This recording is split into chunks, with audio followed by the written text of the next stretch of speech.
Class 10वीं की student आप स्वागत है एक और धमाकेदार वीडियो फाइनली आपका कक्षा 10वीं का हम यहाँ विज्ञान पहले की आ चुके हैं। तो स्टूडेंट आप यहाँ पर तो आधार पाँच 2023 कक्षा 10वीं आपके सामने एक बड़ा सा रेड बटन है। हाँ, है।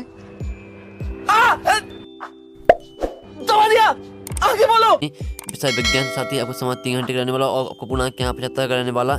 साथ ही स्टूडेंट आपने अभी तक यहाँ पर कुछ भी नहीं पढ़ा है तो हम जो पेपर कराने वाले हैं अगर आप यहाँ इस पेपर को याद कर लेते हैं तो आपके 75 में 60 या 65 नंबर आने वाले। ठीक है, ये आपका यहाँ पर आपको इस पेपर को याद जरूर करना है। ठीक है, अगर आपने अभी तक यहाँ पर कुछ भी याद नहीं करा तो वीडियो को लाइक कर लीजिए, सभी चैनल को सब्सक्राइब कर लीजिए जहां हम टाइम वेस्ट नहीं करते हैं, क्योंकि आपके जहाँ टाइम बचा नहीं है तो आपके यहाँ पर निर्देश आते हैं। सही प्रश्न अनिवार्य है, यहाँ पर आप निर्देश पढ़ सकते हो। तो हम जहाँ टाइम वेस्ट नहीं करते हैं, आपके यहाँ पर पहला प्रश्न आता है सही विकल्प चुनकर लिखिए। ठीक है, आपके पहले सही विकल्प आते हैं जो कि 8 नंबर के हैं। ठीक है, तो आता निम्न अभिक्रिया में ऊष्मा का अवशोषण होता है उन्हें कहते हैं। तो यहाँ पर जिन अभिक्रियाओं में ऊष्मा का अवशोषण होता है उन्हें यहाँ पर ऊष्मा शोषी अभिक्रिया कहते हैं। ठीक है, इसका आपका यहाँ पर तीसरा करेक्ट आंसर हो जाएगा ऊष्मा शोषी अभिक्रिया। और आपको यहाँ पर ध्यान से सुनना और देखना, जिससे पूरे ऑब्जेक्ट हैं वो आपको यहीं पे याद होने चाहिए, क्योंकि आपको यहाँ पर दोहरा पढ़ने का टाइम नहीं मिल पाएगा, इसलिए आप वीडियो को आराम से देखिएगा। और दूसरा तो किसी रासायनिक अभिक्रिया में भाग लेने वाले पदार्थ कहलाते हैं उत्पाद अभिकारक यौगिक मिश्रण।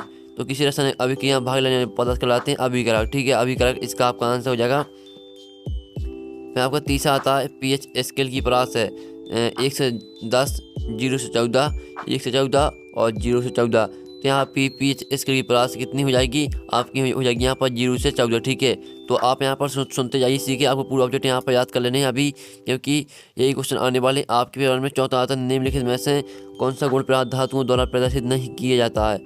विद्युत संचालन, ध्वनिक प्रकृति, चमकहीनता और तन्यता। तो इसका आपके यहाँ पर चमकहीनता करेक्ट आंसर हो जाएगा। तीसरा आपके यहाँ पर करेक्ट आंसर हो जाएगा चमकहीनता।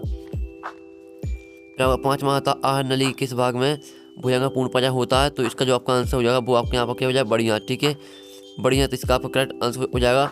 अब छठवां देख लेते हैं। छठवां आपका आता है निम्न में से कौन सा पदार्थ हार्मोन है। तो जो इसका आपका यहाँ पर आंसर हो जाएगा, आपके 4 ऑप्शन आते हैं तो इसका आंसर आपको हो जाएगा साइटोकाइनिन। ठीक है, निम्न में से कौन सा पदार्थ हार्मोन, तो इसका आंसर हो जाएगा साइटोकाइनिन। अब सातवां देख लेते हैं। तो सातवां आता निम्न में से कौन सा पदार्थ लेंस बनाने के लिए प्रयुक्त नहीं किया जा सकता है। तो इसका आपका जो आंसर है वो यहाँ पर इतने निम्न में से कौन सा पदार्थ लेंस बनाने के लिए प्रयुक्त नहीं किया जा सकता है। इसका आंसर आपका मिट्टी हो जाएगा। ठीक है, मिट्टी चौथा आपका करेक्ट आंसर हो जाएगा। अब आठवां देख लेते हैं। मानव नेत्र के जिस भाग पर किसी वस्तु का प्रतिबिंब बनता हुआ है कार्निया, रेटिना, पुतली, परितारिका। तो जो इसका आपका आंसर हो जाएगा 8वें का वो आपके यहाँ पर रेटिना हो जाएगा। तो हमने आपके 7 नंबर के आपके 8 नंबर के हमने सही विकल्प करा दिए बेस्ट सोल्यूशन सही। तो जो इसके स्क्रीनशॉट वो आप ले लीजिए, हम स्क्रीन दिखाना। ठीक है, जिससे आपको याद करने में आसानी जाएगी। अब चलिए आपके यहाँ प्रश्न दूसरा आता है, रेगिस्तानी पूर्ति कीजिए। तो पहला आपका आता है टमाटर में डोंट अम्ल पाया जाता है। तो पहले में आपको यहाँ भर देना कौन सा, पहले में आपके यहाँ भर देना आपको LS कॉर्बिक अम्ल। ठीक है, LS कॉर्बिक अम्ल पाया जाता है। और दूसरा आता है 2 या 2 से अधिक धातुओं के सामंगी मिश्रण को मिश्र धातु कहते हैं। ठीक है, तो दूसरी जगह स्थान भर देना आपको मिश्र धातु। आप यहाँ पर दूसरी जगह स्थान आपको यहाँ पर मिश्र धातु भर देना है।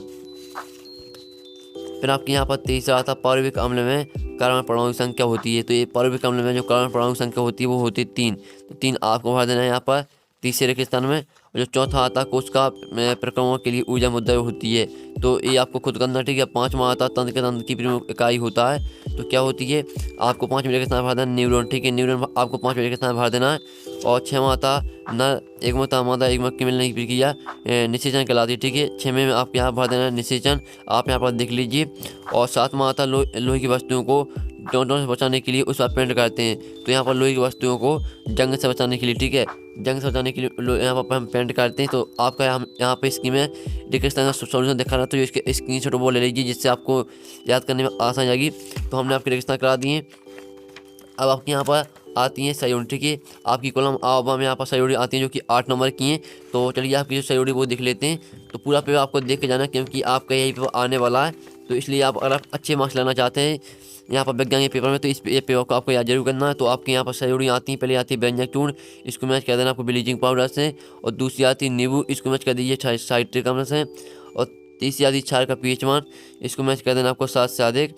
और उसमें सोचिए अभी किया इसको मैच कर देना आपको उसमें का शोषण, और 100 प्राणों को मैच कर देना आपको यहाँ पर दुलिंगी पुष्प से, और चीटी की डंग, ठीक है, इसको मैच कर देना आपको फॉर्मे कमले से सामने ही मैच कर देना, और लोहे पर जंग लगना, इस पर आपको किससे मैच करना, इसको मैच करना संचरण से, और जिप्सम जो यहाँ पर जिप्सम का सूत्र होता है वो होता है CaSO4 × 2H2, ठीक है।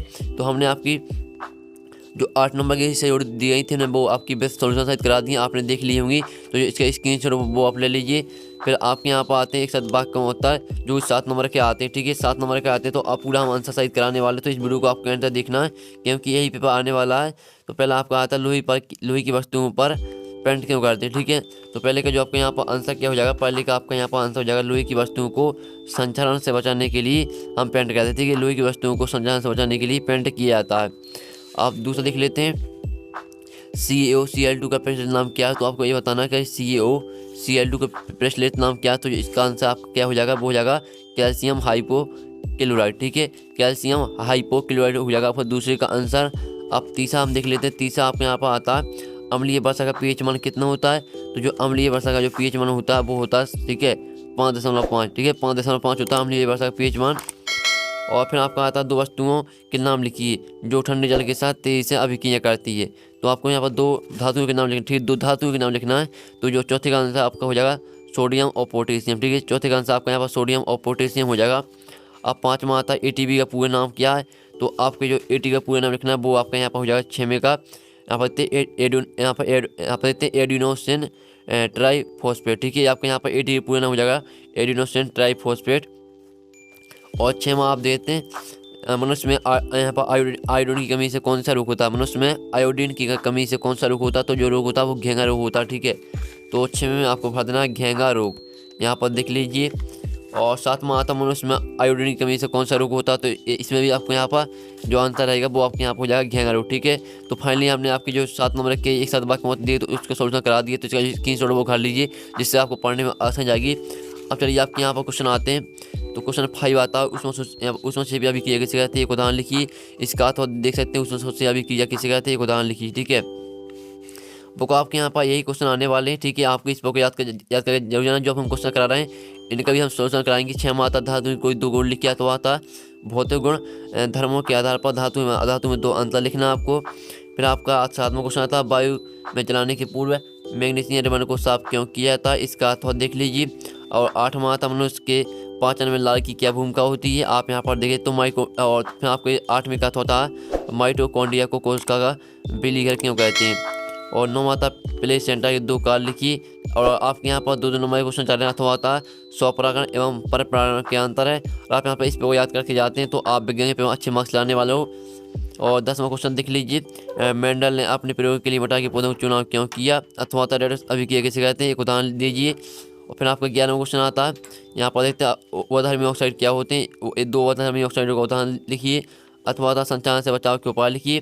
तो हमने आपका जो 11वां क्वेश्चन वो करा दिया, सभी क्वेश्चन की जो स्क्रीनशॉट वो आप घालते जाइए क्योंकि आपको यहाँ पर याद करने में आसान आई। साथ ही आपके यहीं पर आने वाला 12वां आता साबुन तथा अपमानजनक में कोई 2 अंतर लिखिए, अथवा था हाइड्रोकार्बन क्या उदाहरण देकर समझाइए। जो इनके आंसर वो भी बताने वाले हैं, तो वीडियो को आपको आंसर देखना, जिसको भी आंसर चाहिए तो वीडियो के आंसर देखें। और फिर आपका 13वां आता स्वपोषी पोषण के लिए आवश्यक परिस्थितियाँ तथा इनके उत्पाद क्या, इसका अर्थ हो देते जाइलम और फिल्म में अंतर लिखना आपको। 14वां आता हाइड्रा में मुकुलन किस प्रकार होता है, ठीक है, आपका 2 नंबर का। अब 14वीं का अथवा देखने से पहले अभी जो इस पेज का जो स्क्रीनशॉट वो आप ले लीजिए क्योंकि आपको क्वेश्चन को याद करने में आसानी आएगी। आप देख लेते हैं आपका 14वीं का अथवा, ठीक है। तो 14वीं का आपके यहाँ पर अथवा आता मनुष्य में देते संचालित होने वाले 2 जीवाणु जनित रोगों के नाम लिखिए। और 15वां आता आनुवांशिकता किसी कहते हैं, 2 नंबर क्वेश्चन अथवा आता मेंडल का पृथक्करण का नियम क्या, आप यहाँ पर देख ही सकते हो।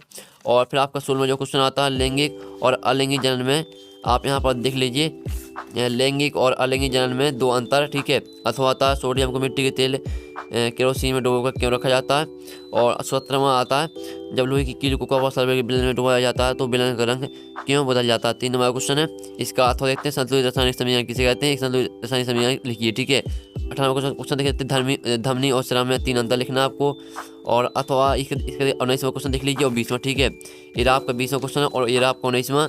और ये आपका 21वां क्वेश्चन, ये 22वां, ठीक है। 22वां क्वेश्चन आता है लिंग निर्धारण में एक्स एवं वाई की भूमिका क्या, आरेख द्वारा स्पष्ट कीजिए। अथवा आता है नेफ्रॉन की संरचना व कार्यविधि से वर्णन कीजिए। 9वां क्वेश्चन था आपके 4 नंबर क्वेश्चन था आपका 21वां भी 4 नंबर का है, और 20वां क्वेश्चन भी आपका 4 नंबर का। तो फाइनली हमने पूरा पेपर करा दिया, तो स्क्रीनशॉट आप घाल लीजिए और जो आपके ऑब्जेक्ट थे हमने उसका सोल्यूशन करा दिया। जो आपके यहाँ पर क्वेश्चन आते हैं प्रश्न क्रमांक आप यहाँ पर देखते हो, प्रश्न क्रमांक 5 से लेकर प्रश्न क्रमांक 22 तक जो आपके क्वेश्चन आते हैं इनका सोल्यूशन आने वाला आपका 15 मिनट के बाद। हमने पूरा सोल्यूशन कर रखा, सिर्फ हमको वीडियो में बनाना, ठीक है। वीडियो आपका 15 मिनट के बाद आने वाला, तो वीडियो को लाइक कर लीजिए और चैनल को सब्सक्राइब कर लीजिए। तो हम यहाँ 15 मिनट के बाद मिलते हैं आपके पूरे पेपर के सोल्यूशन साथ। जब तक के लिए जय हिंद, जय भारत।